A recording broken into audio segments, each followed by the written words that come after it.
Shalom Bapak Ibu Saudara yang terkasih dalam Tuhan Yesus.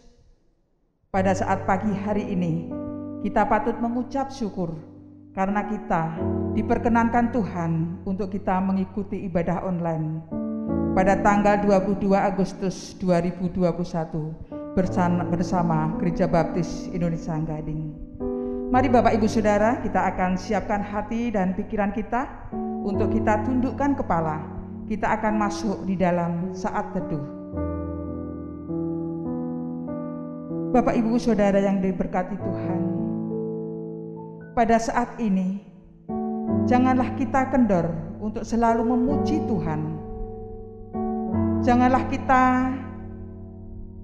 merasa bahwa kita kekurangan, kita menderita, tetapi kita selalu mengucap syukur kepada Tuhan.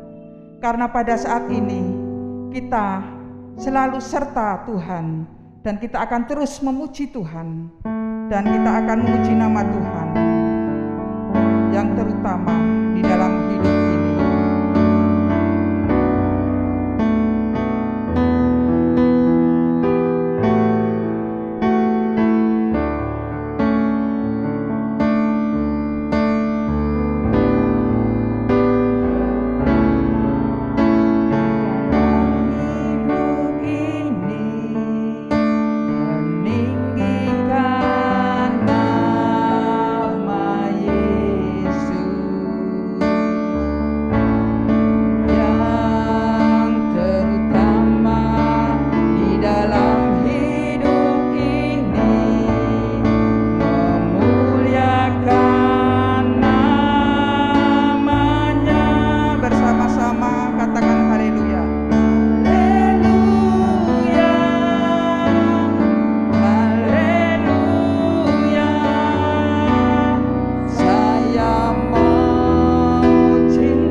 Sekali lagi yang terutama di dalam hidup ini, yang terutama di dalam hidup ini, meninggikan nama Yesus.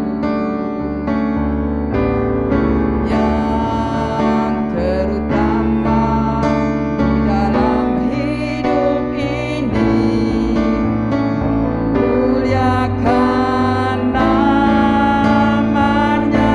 bersama-sama kita pujikan haleluya. Haleluya. Haleluya. Saya mau cinta Yesus. Haleluya.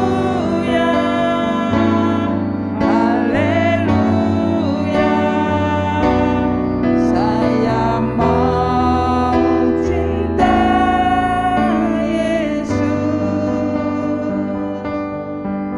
Saya mau cinta Yesus. Haleluya. Haleluya. Kupuji Engkau Bapa, kutinggikan namamu pada saat ini. Dalam keadaan apapun Tuhan, dalam keterpurukan hamba-Mu ini Tuhan, di saat situasi dan kondisi yang tidak menentu pada saat ini Tuhan, kami tetap memuji Engkau. Kami tetap meninggikan Engkau Bapa. Kami tetap ikut serta dengan Engkau. Ampunilah hamba-Mu yang lemah ini Tuhan. Kami sungguh mengucap syukur. Pada saat ini Tuhan, Kau masih memberi kesempatan kepada kami untuk kami bersama-sama mengikuti ibadah secara online Tuhan. Engkau memberikan kami kekuatan, kesabaran, karena kami percaya Tuhan, Engkau selalu menopang dalam hidup kami. Terima kasih Tuhan. Terima kasih. Kami berdoa untuk ibadah pada pagi hari ini. Hanya di dalam nama Tuhan Yesus kami mengucap syukur. Amin. Bapak Ibu Saudara, kita terus mengucap syukur kepada Tuhan karena Tuhan memberikan kami yang terbaik.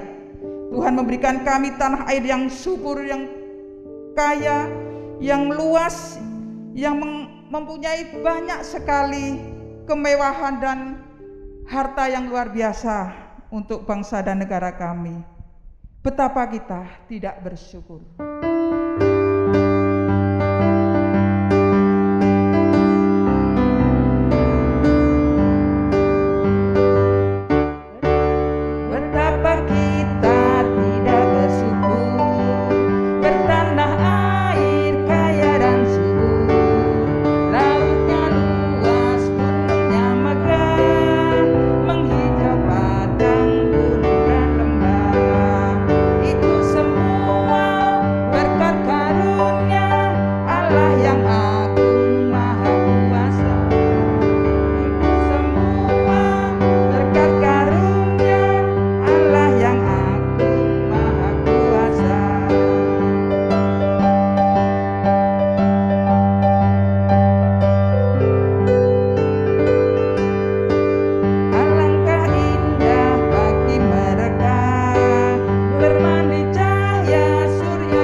Setiap hari, setiap saat, Bapak Ibu Saudara, kita diberkati Tuhan, baik berkat jasmani maupun berkat rohani. Pada saat ini mari kita siapkan persembahan yang terbaik untuk kemuliaan nama Tuhan. Sebelumnya Bapak Ibu Saudara, kita akan tundukkan kepala, kita akan berdoa. Mengucap syukur Tuhan, kalau hari lepas hari Tuhan selalu memberkati kami. Biarlah pada saat pagi hari ini Tuhan, kami akan mengembalikan persembahan yang terbaik untuk kemuliaan nama-Mu. Terima kasih Tuhan, ampuni salah dan dosa kami. Di dalam nama Tuhan Yesus kami berdoa dan selalu mengucap syukur. Amin.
Shalom Bapak Ibu yang dikasihi Tuhan, selamat hari Sabat. Pada saat ini mari kita akan bersama-sama belajar bersama kebenaran firman Tuhan untuk membarui diri kita, pikiran kita, dan hati kita. Mari kita akan bersama memulai untuk firman Tuhan ini dalam doa. Bapa kami yang di surga, kami mengucap syukur, kami berterima kasih atas segala kebaikan Tuhan yang boleh Tuhan nyatakan dalam kehidupan kami sampai dengan hari ini. Tiba pada waktunya kami akan belajar bersama kebenaran firman-Mu. Buka hati dan pikiran kami, bersihkan dari segala hal yang tidak berkenan di hadapan-Mu, supaya kebenaran firman-Mu dapat memenuhi hati dan pikiran kami, memperbarui, memperbaiki hati pikiran kami, sehingga kami semakin hari semakin lebih baik lagi dan berkenan di hadapan Tuhan. Kami serahkan ke dalam kuasa pimpinan daripada Roh Kudus. Di dalam nama Tuhan Yesus kami ucap syukur dan telah berdoa. Haleluya. Amin. Bapak Ibu yang dikasihi Tuhan, kita sebagai anak-anak Tuhan, bahwa di situasi hari ini masih dalam situasi pandemi. Kehidupan tahun 2019 dan sebelumnya sudah sangat berbeda dengan tahun ini atau tahun 2020 sampai dengan tahun yang ke-2021. Ada banyak perubahan yang harus kita hadapi dan ikuti. Dulu pakai masker hanya saat berkendara motor untuk melindungi kita dari debu. Saat ini sudah menjadi kewajiban, bahkan sudah menjadi kebiasaan yang tidak bisa kita abaikan. Dulu kita tidak saling menjaga jarak satu dengan yang lain. Dulu kita bisa bersalaman, tetapi sekarang sudah mulai jarang. Dulu bepergian dengan bebas, bertemu dengan siapa saja, ngobrol dengan siapa saja, bahkan ketika ada orang yang batuk atau bersin, kita menanggapi dengan biasa. Namun, sekarang itu menjadi suatu ketakutan. Kondisi saat ini membahayakan hidup kita. Maka yang kita lakukan adalah menerapkan aturan yang sudah diberikan oleh pemerintah, yaitu 5M. Dengan tujuan adalah mencegah kita tertular dari COVID-19. Bahkan tidak menularkan kepada orang lain karena sangat berbahaya. Begitu pula yang terjadi dengan di sekitar jemaat Kolose. Pada saat itu mulai ada ajaran palsu yang masuk di wilayah Kolose. Ajaran palsu ini sama saja dengan gambarannya dengan virus yang kita hadapi saat ini. Jika kita tidak mampu mencegah ajaran palsu yang saat itu ada di kehidupan jemaat Kolose dan tidak bisa melindungi diri kita, bahkan saudara seiman kita, maka ajaran palsu ini akan membahayakan baik diri kita maupun saudara seiman kita. Pertanyaan buat kita, apakah ajaran palsu di Kolose? Bagaimana sikap jemaat di Kolose untuk mencegah masuknya dalam kehidupan mereka terhadap ajaran palsu ini? Ada 3 ajaran palsu yang mulai merebak, yang mulai tersebar di wilayah Kolose saat itu. Yang pertama adalah adanya ajaran yang memberikan tempat utama kepada kuasa-kuasa dari dunia roh, sehingga merugikan tempat yang seharusnya diberikan kepada Kristus. Kita bisa buka dalam Kolose pasal 2 ayat 18, yang dimana di situ berbicara tentang beribadah kepada para malaikat. Kesalahan yang menurut Paulus dari ajaran palsu yang pertama ini adalah kerendahan hati yang memuja atau menyembah malaikat itu adalah sebuah palsuan, bukan kebenaran. Dan kebenaran yang disampaikan oleh Rasul Paulus secara khusus, kalau kita lihat dalam Kolose pasal yang pertama, di situ dikatakan kebenarannya adalah Kristuslah pencipta dan Tuhan dari segala sesuatu di sorga dan di bumi, dan yang mengalahkan segala kuasa jahat. Bahkan kalau kita perhatikan dalam Kolose pasal 1 ayat 19, dikatakan Kristus adalah kepenuhan Allah. Bagaimana penerapannya dengan saat ini? Bahwa dalam kehidupan kita saat ini, siapa dan apa yang utama dalam hidup kita? Harapannya adalah Tuhan Yesus yang adalah utama. Sesuai dengan judul perikop di dalam Kolose pasal pertama dalam ayat yang ke-15 sampai dengan ayat 23. Tidak ada yang bisa menggeser posisi Tuhan apapun di dunia ini. Kalau kita melihat kehidupan kita saat ini, kita harus kembali evaluasi diri kita. Siapa yang menjadi sosok utama? Siapa yang menjadi panutan di dalam kehidupan kita? Siapa yang kita bisa andalkan dalam kehidupan kita? Ya, Rasul Paulus juga menasihatkan kepada kita, karena khusus kalau Bapak Ibu perhatikan di dalam ayat 15 sampai dengan ayat yang ke-20, di situ begitu peran luar biasanya dari Tuhan yang tidak bisa digantikan oleh apapun. Dia adalah Allah, dialah sang pencipta. Kita tidak bisa menggeser Tuhan di dalam kehidupan kita sebagai orang percaya. Sama halnya ketika kita berhadapan dengan virus, kita tidak bisa mengabaikan virus ini. Ada di sekitar kita dan itu akan membahayakan. Tapi buat kita sebagai anak-anak Tuhan, untuk bisa menangkal, untuk bisa melawan daripada ajaran palsu ini, yang dimana berusaha untuk menggeser Tuhan di dalam kehidupan jemaat di Kolose, maka Rasul Paulus mengatakan bahwa Yesus itu adalah satu-satunya yang utama di dalam kehidupan kita sebagai orang percaya. Yang kedua, ajaran palsu yang saat itu beredar, yang saat itu marak di lingkungan Kolose, termasuk di wilayah jemaat Kolose, adalah terlalu mementingkan hal-hal yang bersifat lahiriah. Misal, hari raya dan puasa, bulan baru dan sabat, dan kemungkinan juga berbicara tentang sunat.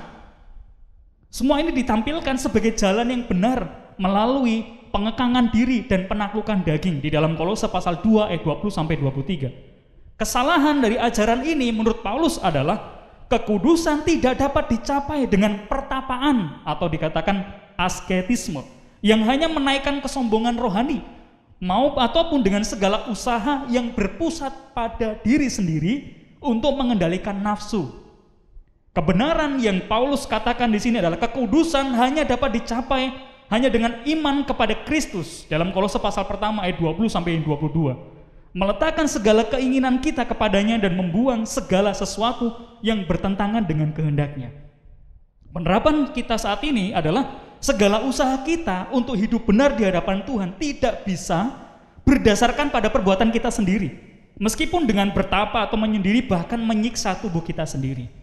Ini merupakan ajaran yang saat itu beredar, bahwa dengan segala usaha kita, dengan cara bertapa, menyiksa diri sendiri, pada saat itu merupakan satu cara agar kita bisa kudus dan bisa berkenan kepada Tuhan. Tetapi Rasul Paulus katakan, itu bukanlah kebenaran. Tetapi yang kebenaran adalah kekudusan itu hanya berdasarkan pada iman kita kepada Kristus. Dan kemudian meletakkan segala keinginan termasuk hawa nafsu kita kepada Tuhan. Dan juga membuang segala sesuatu yang bertentangan di dalam kehendaknya. Yang ketiga, ajaran yang ketiga yang ingin saya sampaikan juga adalah berbicara tentang bahwa pada saat itu para guru-guru palsu ini menyesatkan dengan mengatakan bahwa mereka mempunyai filsafat yang lebih tinggi. Dalam Kolose 2 ayat 4, 8 dan 18. Kesalahan dari ajaran ini menurut Paulus adalah hikmat yang benar bukanlah filsafat buatan manusia. Kalau Bapak Ibu perhatikan di dalam Kolose pasal 2 ayat yang ke-8 dikatakan hati-hatilah supaya jangan ada yang menawan kamu dengan filsafatnya yang kosong dan palsu menurut ajaran turun-temurun dan roh-roh dunia, tetapi tidak menurut Kristus. Kebenaran yang ingin disampaikan Rasul Paulus adalah hikmat yang benar adalah rahasia Allah dalam Kristus yang berdiam di semua orang yang menerimanya. Kita lihat di dalam Kolose pasal pertama ayat 27 sampai 28 dan kita bandingkan di dalam Yakobus 1 ayat 5, 3 ayat 17 tanpa membeda-bedakan orang.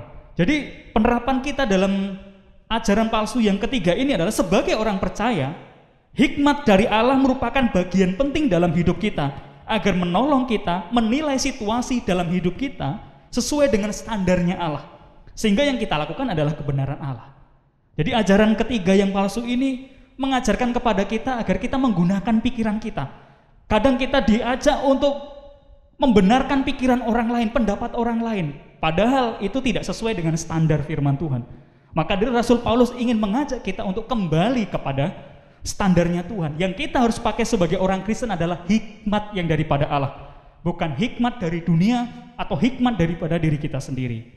Selanjutnya Bapak Ibu yang dikasih Tuhan, kita akan melihat juga bagaimana kondisi kerohanian jemaat saat itu di Kolose. Mereka adalah jemaat yang setia, memiliki iman kepada Kristus, memiliki kasih bagi saudara seiman. Injil yang mereka terima merubah hidup mereka, memahami kasih, karunia dalam kebenaran, mempelajari Injil, memiliki kasih dalam roh dan hidup tertib serta kuat iman dalam Kristus. Kemudian kita juga akan bertanya, kenapa? Apa tujuan Rasul Paulus menuliskan surat ini? Padahal jemaat Kolose memiliki iman, memiliki kehidupan kesetiaan yang luar biasa. Rupanya tujuan dari penulisan surat ini adalah bersifat mencegah agar jemaat di Kolose tidak ikut-ikutan atau tidak menghadapi atau tidak mudah terhasut terhadap ajaran palsu yang tadi saya sampaikan. Dan pada masa itu yang akan datang yang bisa masuk dalam lingkungan jemaat mempengaruhi keimanan dan kehidupan sehingga berpindah bahkan meninggalkan imannya.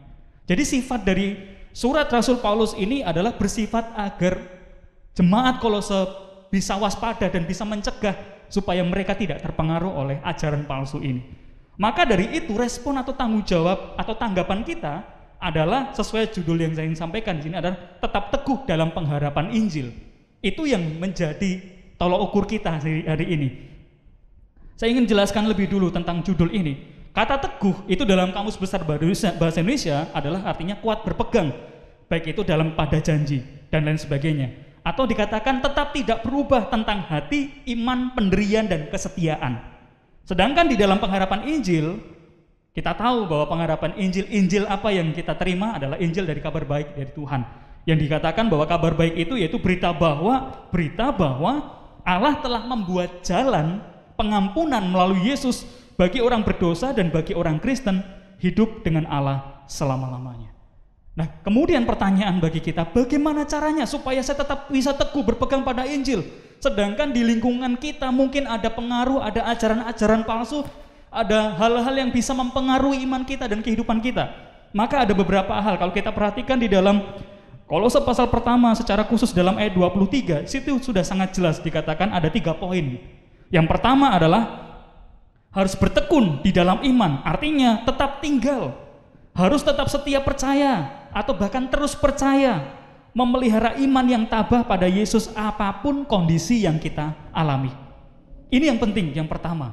Kalau kita mau benar-benar tetap teguh, mau benar-benar kuat, ketika kita mungkin harus berhadapan dengan situasi pandemi, situasi yang mungkin membuat kita sulit dan sebagainya, sekali lagi tetaplah harus bertekun di dalam iman, apapun keadaan kita, apapun kondisi kita, apapun yang akan kita hadapi. Yang kedua, dikatakan tetaplah teguh dan tidak bergoncang. Dalam terjemahan lain dikatakan kukuh dan teguh, berdiri teguh pada kepercayaan, bertahanlah. Termasuk bahwa teguh dan tidak tergoncang terhadap apa? Terhadap ajaran palsu tadi, dan tetaplah teguh memegang ajaran Tuhan Yesus. Kalau kita lihat di dalam keempat Injil, Injil Matius, Markus, Lukas, dan Yohanes, dan juga para rasul, kita bisa melihat di dalam surat Paulus dan surat-surat umum. Sebagai apa? Dasar pedoman hidup kita. Jadi tidak ada pedoman lain selain firman Tuhan yang harus kita pegang. Kalau kita benar-benar mau waspada menjaga diri kita supaya kita tidak terpengaruh dengan ajaran palsu, dengan hal-hal yang bisa menggoyahkan iman kita, bisa menghilangkan pengharapan kita kepada Injil, maka yang kedua adalah tetaplah teguh berpegang kepada ajaran Tuhan. Yang ketiga atau yang terakhir, dikatakan jangan mau digeser dari pengharapan Injil. Kata digeser berarti tidak digoyahkan, jangan sampai melepaskan atau jangan berpindah.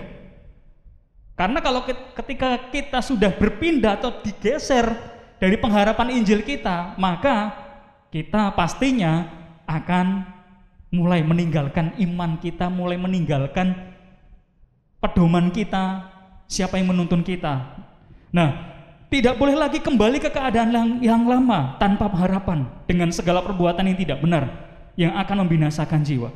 Hidup dalam kehidupan yang dikehendaki oleh Allah dalam kebenaran firman-Nya melalui keteladanan Tuhan Yesus. Ini Bapak Ibu Saudara yang ingin saya sampaikan, kiranya menjadi kekuatan bagi kita bahwa kita harus hati-hati ajaran palsu, ajaran yang tidak benar, bahkan dikatakan ada firman Tuhan Injil lain, maka kita harus hati-hati, kita harus waspada dengan cara bahwa yang saya sampaikan tadi secara khusus di dalam Kolose pasal pertama di dalam ayat yang ke-23. Tetaplah teguh, tetaplah bertekun dalam imanmu, apapun keadaan kita, meskipun pandemi ini mempersulit hidup kita, bisa menggoyahkan kita lebih percaya kepada selain daripada Tuhan, tetaplah bertekun dalam imanmu. Karena suatu saat yang bisa menyelamatkan kita bukan di dunia ini. Satu-satunya yang bisa menyelamatkan kita hanya adalah iman kepada Tuhan Yesus Kristus. Tidak ada iman yang lain. Mari kita lakukan ini dalam kehidupan kita. Tetaplah teguh kepada ajaran firman Tuhan, karena itu satu-satunya pedoman kita yang menuntun kita tetap pada jalan Tuhan dan tidak akan pernah menyimpang dari jalan Tuhan. Percaya, kalau kita tetap berjalan sesuai dengan jalan Tuhan, apapun kesulitan kita, apapun kesulitan kita, bahkan situasi saat ini yang mungkin membuat kita takut dan sebagainya, tetapi kalau kita berjalan sesuai dengan jalan Tuhan, sesuai dengan ajaran Tuhan, maka kita yakin kita pasti akan mendapatkan pertolongan daripada Tuhan. Dan yang ketiga, jangan mau digeser dari pengharapan Injil yang sudah Tuhan tawarkan buat kita. Di situ ada kabar baik tentang pengampunan yang hanya diberikan kepada kita melalui pengorbanan Tuhan Yesus dan tidak ada pengorbanan yang lain. Dan di situlah kita juga akan diangkat menjadi anak-anak Tuhan dan memperoleh kehidupan kekal bersama dengan Tuhan. Amin. Mari kita akan bersatu hati kita berdoa. Bapa, kami mengucap syukur, kami berterima kasih untuk segala kebaikan Tuhan. Meskipun situasi hari ini belum memungkinkan buat kami, masih ada perasaan takut yang buat kami khawatir di dalam hidup kami, tapi kami percaya bahwa kebenaran firman-Mu ini merupakan satu pedoman yang penting buat kami. Mungkin di luar sana banyak hal-hal yang bisa menggeser iman kami. Ada banyak yang bisa mempengaruhi kepercayaan kami, iman kami kepadamu. Bahkan mungkin Tuhan bisa membuat iman kami bergeser percaya kepada hal-hal yang lain selain daripada Tuhan. Untuk itu kami rindu Tuhan, hamba-Mu dan setiap jemaat-Mu yang di tempat ini yang ada GBKD, bersama-sama untuk tetap kuat di dalam iman, apapun kondisi yang harus dihadapi, kesulitan apapun yang harus dihadapi. Tuhan Yesuslah yang menjadi utama, bagian utama dalam kehidupan kami, tidak dengan yang lain. Kami juga ingin Tuhan tetap bertahan dan tetap punya iman yang kuat, tetap tidak tergoncang apapun yang mungkin menguji kami, yang mencobai kami agar kami jatuh dalam dosa. Tetapi sekali lagi, satu hal yang kami pegang, kebenaran firman-Mu, ajaran Tuhan Yesus, dan ajaran para rasul, itulah yang harus kami pegang di dalam kehidupan kami sebagai pedoman, agar kami tetap hidup sesuai dengan jalan Tuhan. Dan kami tetap berdiam, tetap bertahan, dan tidak mau digeser terhadap percaya Injil-Injil lain ataupun ajaran-ajaran yang lain yang bukan berasal daripada Tuhan. Dan kiranya Roh Kudus-Mu yang memberikan kami kekuatan, memberikan kami kuasa dan bahkan memeteraikan firman-Mu ini di dalam kehidupan kami. Sehingga situasi apapun yang kami harus hadapi, kami bisa melewatinya dengan tetap berjalan sesuai dengan kebenaran Tuhan dan dengan sesuai jalan Tuhan. Di dalam nama Tuhan Yesus kami mengucap syukur atas firman Tuhan ini. Haleluya. Amin.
Baik Bapak Ibu yang dikasihi Tuhan, mari kita akan menaikkan doa syafaat kita pada saat ini, dan mari kita akan bersama berdoa, dan Bapak Ibu dimohon untuk bisa mendukung di dalam doa syafaat pada saat ini. Mari kita berdoa. Tuhan Yesus, kami mengandalkan-Mu di dalam kehidupan kami. Secara khusus kami ingin menaikkan doa syafaat pada saat ini. Kami berdoa untuk bangsa kami yang saat ini masih di dalam situasi yang sama, tetapi kami optimis bahwa bangsa kami bisa melewati pandemi ini dengan pertolongan yang daripada-Mu.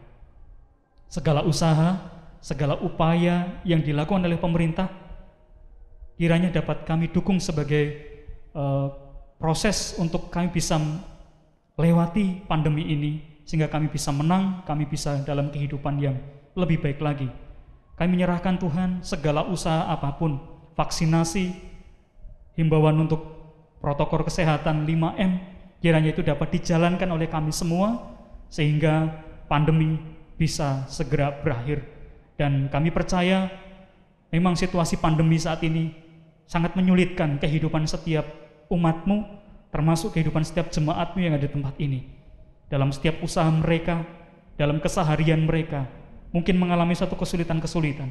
Tetapi Bapa, kami percaya bahwa di balik itu semua, kami yakin kuasa Tuhan dan pertolongan Tuhan nyata. Untuk itu kami terus berdoa dan terus berdoa supaya Tuhan pulihkan bangsa kami.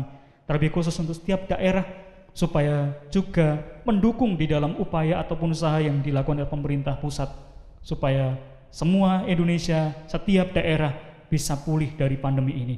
Kami juga berdoa untuk kepemimpinan Presiden Bapak Jokowi bersama jajaran menterinya dan juga kepala daerah, supaya semuanya bisa bekerja sama untuk mewujudkan Indonesia yang lebih baik lagi, dan yang pastinya masyarakat menuju kepada kesejahteraan. Kami juga tidak lupa berdoa Tuhan Yesus saat ini untuk gereja yang ada di tempat ini. Kami terus berdoa dan berdoa untuk hamba Tuhan atau gembala sidang yang melayani di tempat ini, Bapak Pendeta Muda Batara bersama dengan keluarga. Kami terus berdoa untuk jemaat juga yang ada di tempat ini, di dalam setiap kehidupan mereka, iman mereka, usaha mereka, keluarga mereka, dan setiap kesulitan permasalahan yang mereka hadapi. Kami yakin percaya Tuhan juga akan memberikan pertolongan dan pastinya jalan keluar atas setiap apa yang mereka hadapi hari ini. Kami juga tidak lupa berdoa untuk para hamba Tuhan dan keluarga, baik yang ada di Mupusan, Bapak Pendeta Muda Antonius Jima bersama keluarga. Kami juga berdoa untuk hambamu dan juga keluarga yang melayani di PW Candi. Dan kami juga berdoa untuk Bapak Pendeta Tri yang juga saat ini melayani di TP Watu Gajah bersama keluarganya. Kami berdoa untuk setiap jemaatnya masing-masing juga Tuhan menolong, memberkati di situasi pandemi seperti ini, supaya Tuhan juga ikut campur tangan atas setiap kehidupan mereka, usaha mereka, keluarga mereka, dan segala permasalahan kesulitan kehidupan mereka.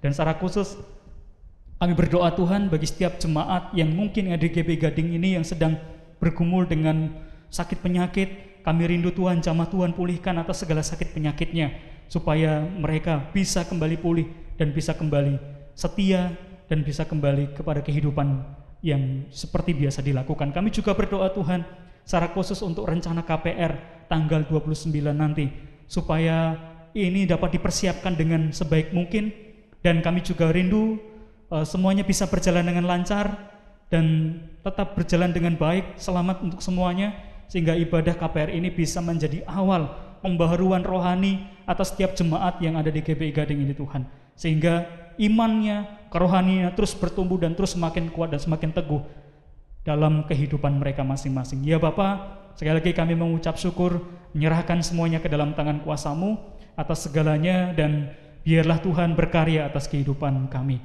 Dan saat ini kami akan mengakhiri ibadah pada saat ini ya Tuhan. Kami menyerahkan ke dalam tangan kuasa-Mu segala kesetiaan yang kami sudah lakukan.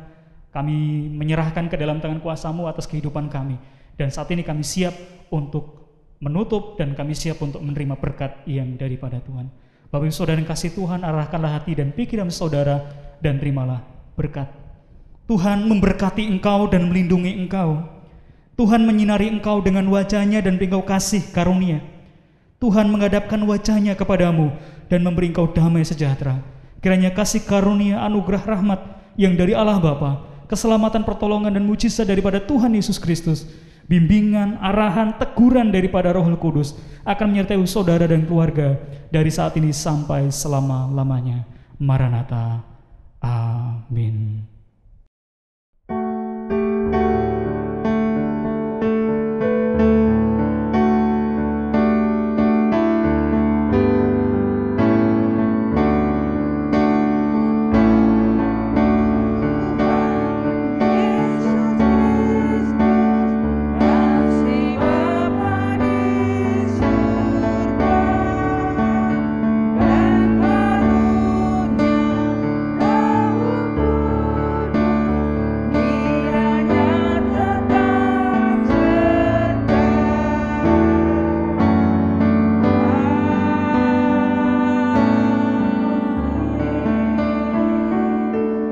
Terima kasih Bapak Ibu Saudara yang sudah bergabung dengan ibadah secara online dengan GBI Gading pada pagi hari ini. Jangan lupa nanti pada tanggal 29 Agustus 2021 kita akan mengikuti ibadah KPR di Gereja Baptis Indonesia Gading. Terima kasih, kiranya Tuhan memberkati. Shalom.